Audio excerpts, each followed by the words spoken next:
Hallottál már a no contact szabályról?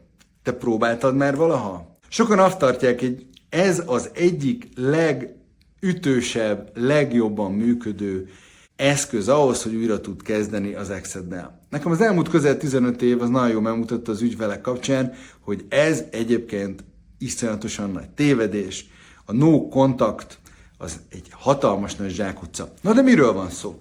A no contact az, amikor meghatározott ideig, 30-60 napig semmilyen kapcsolat nincs közted és az exed között. Majd egyszer csak a semmiből, mint derültékből a villámcsapás feltűnsz az ő életében, és azt gondolják nagyon sokan, hogy ez megold minden problémát.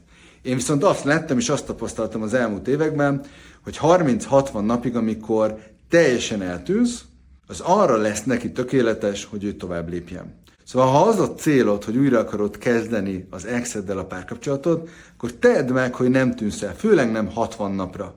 Viszont néhány nap szünet, néhány nap, vagy akár 1-1,5 hét csend, az jót fog tenni a te lelkednek is, te is meg tudsz nyugodni, de azt gondolom, hogy érdemes utána felvenni vele a kapcsolatot, vagy legalábbis elérni azt, hogy ott legyél a szeme előtt. Viszont arra kíváncsi vagyok, hogy hallottál-e már a no contactról, és mi a véleményed róla.